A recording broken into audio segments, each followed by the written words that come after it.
Hi, everybody. I'm really glad to see everybody here today and to be with you. I'm delighted to be Pat Gallagher's advance woman, Penny Pritzker's advance woman, and of course the advance for President Obama tomorrow, who will address the nation on the State of the Union. What a year this has been. For me, it's been somewhat of a rock and roll year, and I know for you, it was more roll when you felt like throwing rocks. I can assume that. In December of 2012, Senator Dan Inouye, who chaired the Appropriations Committee, passed away, and I got a battlefield promotion and became the chair, the full chair of the Appropriations Committee. I was the first woman to become chair, and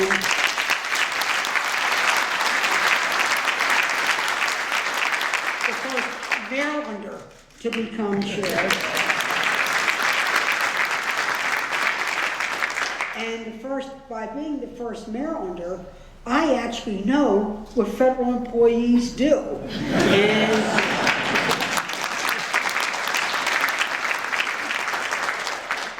And it's been a great year in terms of laying the groundwork so that for this year that we would have certainty in the budget.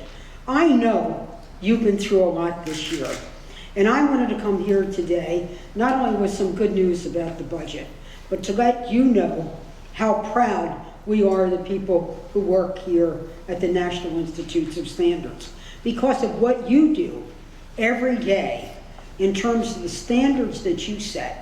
You set a high standard of excellence for the performance of federal employees. That is, you are indeed a standard-setting, pace-making agency. It's one of the reasons that because of the great job that you do, that we have fought so very hard. And when I say we, I mean not only me, but Chris Van Hollen, who is the ranking member of the Budget Committee, and of course, Senator Ben Cardin, and how we all work together as Team Maryland for our federal agencies. And in doing that, we knew we were fighting for Team USA. And with this challenging year, I had several goals. One, I wanted to cancel sequester.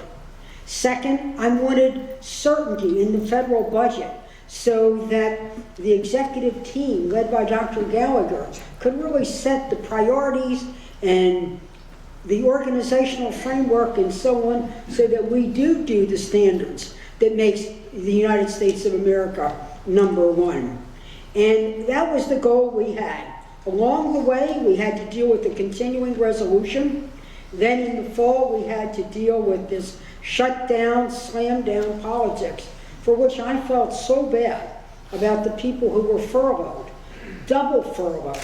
The fact that 91% of the men and women who work here at NIST were furloughed temporarily, we thought was just outrageous and outlandish and out of line, and we wanted to make sure it didn't happen again.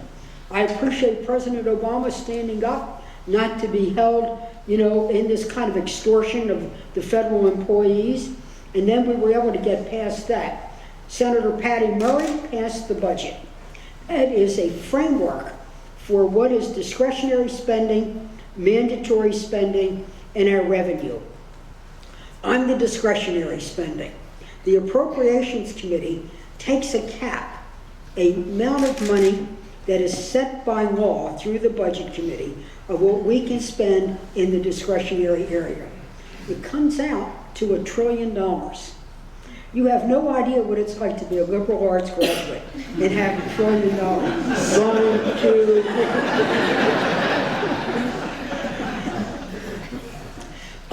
But we were able to, and of that trillion, 620 billion is in defense. 380 billion is for all of our discretionary programs.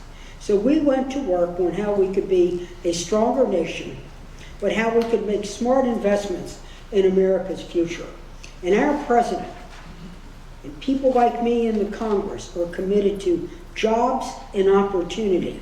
Jobs and opportunity, yes, where the work that government does generates the jobs in the private sector. And that's why we work so hard for NIST. And at the end, when we came now to the vote in mid-January to fund fiscal 14, I met the statutory deadline working with my House counterpart, Congressman Rogers, where we were able to put $81 million more in the NIST appropriations for a total of $850 million and guarantee that there would be no shutdowns, no furloughs, no breakdowns in government for fiscal year 14, and we actually have the money framework for fiscal 15, so there's going to be no sequester. Can you imagine?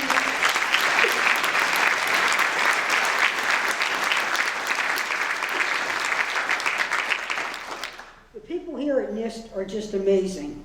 I know that you've won 4 Nobel Prizes, 3 in Boulder, 1 here. Well, that's 3 to 1 Boulder, but I know where we're going to be. That you've won a MacArthur Genius Grant, and that you've also won other prizes. But it's not only that you win the prizes, that you help us win the market.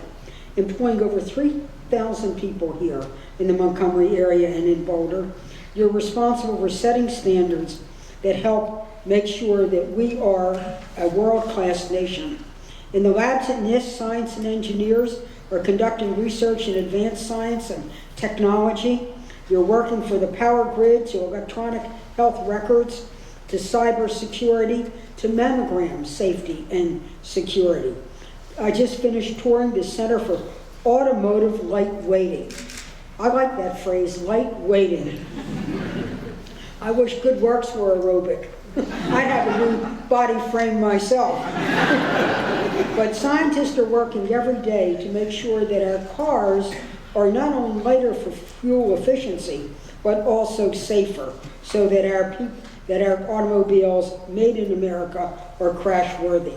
We work very hard, and you know what the mission is, because we worked hard so that you could work hard. I'm happy to say that in this year's appropriation, we wanted to make sure we kept our nation safe from these cybersecurity threats. President Obama has such confidence in this that he made it one of the lead agencies in his executive order on cybersecurity. We have a big issue ahead of us over the next several weeks, where yes, we have to look at those surveillance programs done by the National Security Agency, where we need to review the president's recommendations. We need to reform the agency, not reject the men and women who work there, but as we look at that intel program, we also cannot confuse it with cybersecurity. You know that now the biggest heists are not at banks, but they're at credit cards. Target has been a target. Neiman Marcus, Berghoff Goodman. Whoa, I bet that was some Gucci grabs that they made.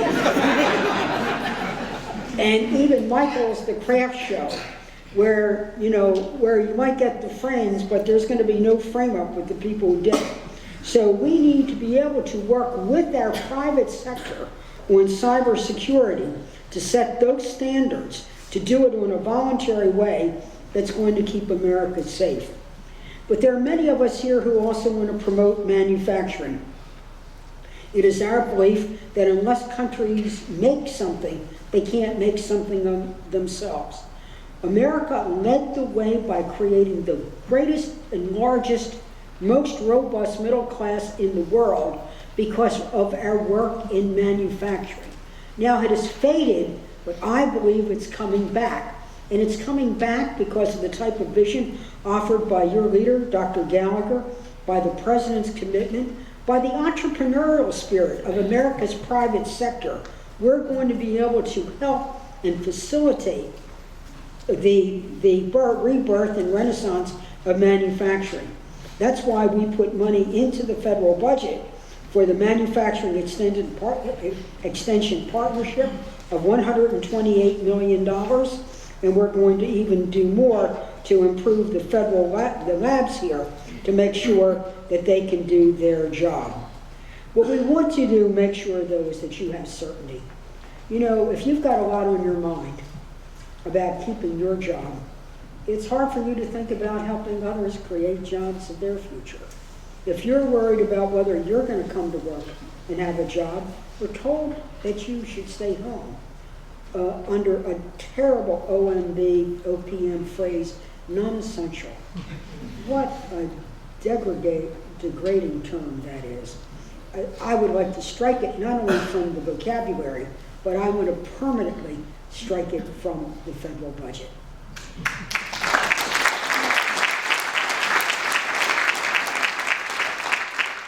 So I just wanted to come here today to say we put money in the federal checkbook for NIST itself and for these important core functions. I could list every programmatic area where you work, but I wanted you to know that even though you didn't see us, maybe at times didn't even hear us, we were thinking about you. And we were thinking about you so that you could be you. Our job, and I speak now for, you know, the Maryland congressional delegation, Ben, Chris, and myself, and others, Steny, all of you, that we believe our job is to get the resources so you get to be you, that you get to do the job you signed up to do, that you get to do the mission that you want to be part of, and that when we think about America, the exceptionalism, it begins here, where we set the standards to make the products that make us create not only jobs, but one of the best countries in the world.